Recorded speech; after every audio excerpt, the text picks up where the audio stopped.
Hello, friends. Hope you are doing well wherever you are right now. এই মহাবিশ্বকে আমরা multiple angle থেকে জানব। যদি মাল্টিপল অ্যাঙ্গেল থেকে না জানি, না দেখি, তাহলে আমরা কিন্তু এর টোটাল পিকচার কখনো পাবো না কোনো একটি নির্দিষ্ট আইডিওলজি বা ডক্ট্রিন বা পার্সপেক্টিভ থেকে।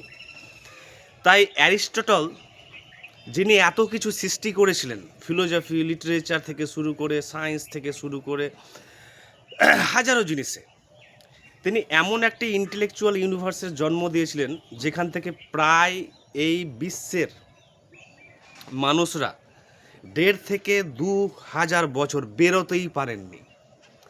যেমনটা ধরুন যে ইসলামিক ওয়ার্ল্ডের যারা অনুগামী, তারা হজরত Mohammad the prophet of Islam এবং কোরআনের বাইরের জগতে বেরোতে পারেনি এখনও। তেমনি হিন্দুরা, তেমনি নাস্তিক, তেমনি খ্রিশ্চানরা তাদের জগতে আছেন, কেউ বেরোতে পারেননি তাদের জগতের বাইরে।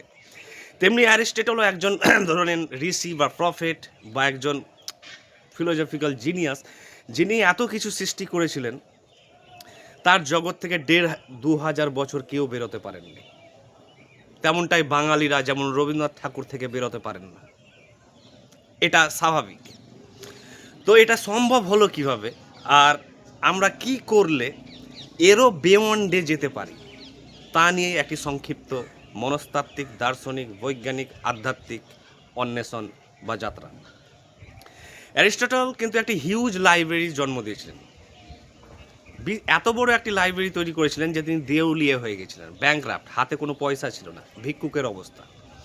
তিনি প্রত্যেকটি বইকে ল্যাডার হিসাবে ইউজ করতে শুরু করলেন। ল্যাডার মানে মই, এক একটা বই হচ্ছে এক একটা ল্যাডার সিস্টেম। অর্থাৎ একটা বই যদি আপনি পড়েন, ফিলোসফি, হিস্ট্রি বা পলিটিক্যাল সায়েন্স যে কোনো বই, তাহলে সেই বইটা আপনার ব্রেনে অসংখ্য আইডিয়াজ, উপলব্ধির সৃষ্টি করবে, অসংখ্য ইনফরমেশন, ফ্যাক্টস, তথ্য দেবে। তাহলে আপনার হাইট, অর্থাৎ ইন্টেলেকচুয়াল হাইট কিন্তু বেড়ে গেল একটা ল্যাডার পড়ে। এরকম যদি আপনি মাল্টিপল বই পড়েন, ওয়ার্ল্ডের ভালো ভালো বই, বিরল বই, তাহলে আপনি মাল্টিপল ল্যাডারের সিস্টেম তৈরি করতে পারবেন। তাহলে আপনি further and further up up up up আপনি কিন্তু উঠতে থাকবেন ইন্টেলেকচুয়ালি। এটাই হচ্ছে সমস্ত জ্ঞানীদের যাত্রা। তাহলে ইসলাম একটি ল্যাডার সিস্টেম, হিন্দুইজম একটি ladder system, Christianity, Buddhism, Jainism, Zoroastrianism, Judaism, atheism, Marxism, humanism, existentialism, যত ইজম আছে, যত মতবাদ আছে, যত জ্ঞানতত্ত্বের জগৎ আছে, প্রত্যেকটি একটি করে সিঙ্গেল ল্যাডার সিস্টেম। তারা টোটাল ল্যাডার সিস্টেম নয়, তারা একটি করে। অর্থাৎ আপনি যদি কোরআনের মাধ্যমে জগৎকে জানতে চান, তাহলে আপনি ইসলামিক ভিউ পাবেন এই জগৎ সম্পর্কে, যেটি একটি ল্যাডার সিস্টেম। তেমনি হিন্দু ধর্মের একটি ল্যাডার সিস্টেম।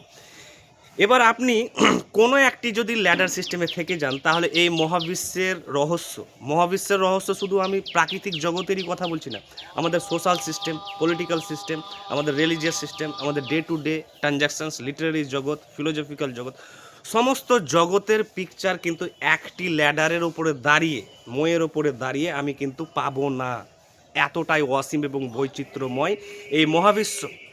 তাই কোরআনে একটি আয়াত আছে যে কোরআনে অল্প কিছুই দেওয়া হলো, অর্থাৎ এমন অনেক জিনিস যেগুলো অজানা থেকে গেল। সেখানে একটি উদাহরণ বলছে যে 7টি সমুদ্র যদি কালি হয় কলমের, এবং সমস্ত গাছ যদি কলম হয়, তবুও আল্লাহর গুণাবলী লিখে শেষ করা যাবে না। আল্লাহর গুণাবলী মানে আল্লাহর জগৎ, আল্লাহ মানে কি গড, মানে অব্যক্ত জগতের রহস্যকে উন্মোচন করে শেষ করা যাবে না। তাহলে কত ইনফিনিট জগৎ ছিল যেগুলো কিন্তু মুসলিমরা বা অমুসলিমরা জানেন না। শুধু কোরআনে স্বল্প কিছু জিনিস দেওয়া হয়েছে এই মানবীয় জীবনটাকে যাতে ভালোভাবে কাটানো যায় তার জন্য যথেষ্ট। তেমনটাই বেদ, তেমনটাই বাইবেল, তেমনটাই ত্রিপিটক, তেমনটাই জেন্দাবেস্তা বা এথিইজম, থিইজম, আস্তিক নাস্তিক সবার। এবার প্রত্যেকের সিস্টেমকে আমরা যদি রিজেক্ট না করি, অর্থাৎ আমি যে আস্তিক তাই বলে নাস্তিককে নেব না, এটা নয়। আস্তিকও যেহেতু এক্সপ্লোরার, অর্থাৎ এক্সপ্লোরার হতে হবে, যে বদ্ধ ধারণা নেই যে আমি বিশ্বাস করি এটা আছে বা এটা নেই। আমি অন্বেষণের মাধ্যমে, যুক্তি, তদন্ত, বিজ্ঞান, আধ্যাত্মিকতা, মেডিটেশন, সমস্ত কিছুর মাধ্যমে আমি বুঝেছি, তারপরে আমি আস্তিক বা নাস্তিক হয়েছি, বা মার্কসিস্ট হয়েছি, বা মানবতাবাদী হয়েছি, বা অস্তিত্ববাদী হয়েছি।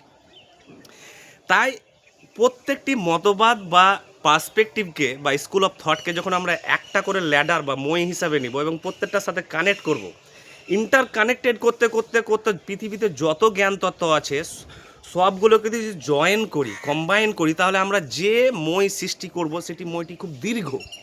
তাহলে আমি যে জিনিসটি দেখতে পাবো তা কিন্তু হাজারো লোক দেখতে পাবে না। তাই কোনো মতামতকে প্রত্যাখ্যান নয়।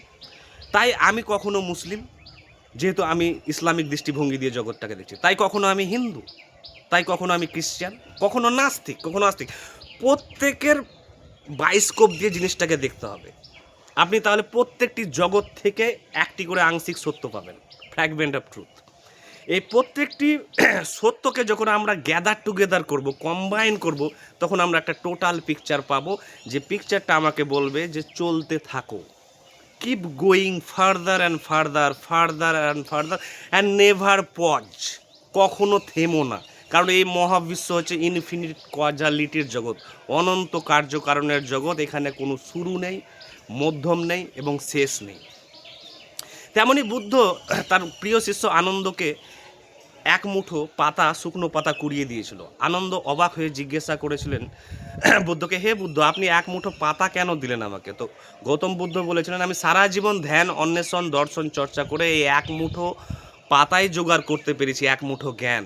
এই জ্ঞানটা নাও এবং এটাই আমাদের এই জীবনের জন্য যথেষ্ট ভালোভাবে সুখ, সন্তুষ্টি এবং সফলতার সঙ্গে কাটানোর জন্য। আরও জগৎ থাকলো, যেমন আমরা জানি ডার্ক ম্যাটার, ডার্ক এনার্জি, অর্থাৎ এই ইউনিভার্স জাস্ট একটি 1%, মোরলেস 1% একটি জগতে বাস করছে, যেটা এতটাই অসীম, এতটাই ব্যাপ্ত যে আমাদের কল্পনাও করতে পারবো না। তাহলে 99% যে জগৎ ডার্ক ম্যাটার এবং ডার্ক এনার্জি নিয়ে তৈরি, সেখানে কি আছে? তো বিয়ন্ড গড, গডেরও ঊর্ধ্বে যাও, অতীন্দ্রিয় যে যেটা আমরা জানি তারও যদি বিয়ন্ডে যায় এবং পসিবিলিটিকে যদি সর্বদা ওপেন রাখি, খোলা রাখি, যে আরও আছে, আরও আছে, আরও আছে, তাহলে এই যাত্রা হচ্ছে অনন্ত, অর্থাৎ ইটার্নাল। তাই মানুষ যখন আমাকে জিজ্ঞাসা করে যে আপনি কখনো আস্তিক বলছেন, কখনো বলছেন গড নেই, কখনো বলছেন মানবতাবাদী শ্রেষ্ঠ, কখনো বলছেন ইসলাম শ্রেষ্ঠ, আমি কোনোটাই শ্রেষ্ঠ বলছি না।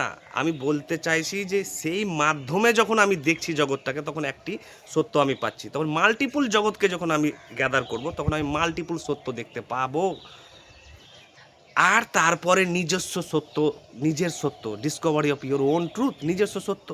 সব কিছু যখন ল্যাডারকে আমরা ইন্টারকানেক্টেড করব, তখন আমরা যে ছবি, যে সত্য, সোসাইটির জগতে, পলিটিক্সের জগতে, রিলিজিয়নের জগতে, ফাইন্যান্সের জগতে, দুঃখের জগতে, জগতে, ব্যক্তিগত জগতে, পরিবার, হাজব্যান্ড ওয়াইফ রিলেশনশিপ, তখন সেই জগৎটা, যে জগতের সন্ধান পাবো আমি, সেই জগৎটা সাধারণত সচরাচর যারা সাধারণ মানুষ তারা কিন্তু জানে না। তাই তারা দুঃখ, পীড়া, হতাশা সাই ভুগছে, যন্ত্রণা। কিন্তু যারা এই ব্যাপক ট্র্যাভেলার, যারা কসমিক ট্র্যাভেলার, অর্থাৎ এই সার্বজনীন যারা মহাবিশ্বে যাত্রা শুরু করেছে, যাত্রা তো দার্জিলিংয়ে গেলেন, কেউ সিকিমে গেলেন, ব্যাস কাশ্মীর শেষ। কিন্তু এই অনন্ত মহাবিশ্বের যারা যাত্রা, তারাই হচ্ছে প্রকৃত ফিলোজফার, যারা কখনো কোথাও কোনো একটি নির্দিষ্ট মতবাদে থামে না, যার জন্যই তারা সর্বদা নতুন নতুন জগৎ আবিষ্কার করে যাচ্ছে, কোথাও থামেনি। কেউ মুসলিম হয়ে থেকে গেল না, কেউ হিন্দু হয়ে, কেউ খ্রিস্টান হয়ে, কেউ আস্তিক হয়ে, কেউ মার্কসিস্ট হয়ে থেকে গেল না। থেকে যাওয়াই হচ্ছে জ্ঞানের মৃত্যু। আর আমার আরও যে জানতাম তারও মৃত্যু, এবং আমি তখন সংকীর্ণ জগৎ সৃষ্টি করতে থাকবো এবং সেই জগতে আমি দুঃখ, হতাশা, পীড়ায় ভুগতে থাকবো। তাই আমি যত ল্যাডার সৃষ্টি করব, যত হাজারো বই পড়বো, ভ্যারাইটি, ফিলোসফি, সায়েন্স, হিস্ট্রি, তত ল্যাডার সৃষ্টি করব আমি, তত ideas, new ideas, understanding, knowledge, ট্রুথের সন্ধান পাবো। এবং সমস্ত কিছুকে যখন আমি কম্বাইন করব, তখন যে ছবি পাবো সেটি হচ্ছে কিন্তু টোটালিটি অফ দ্য ইউনিভার্স। এই হচ্ছে ব্যাপার।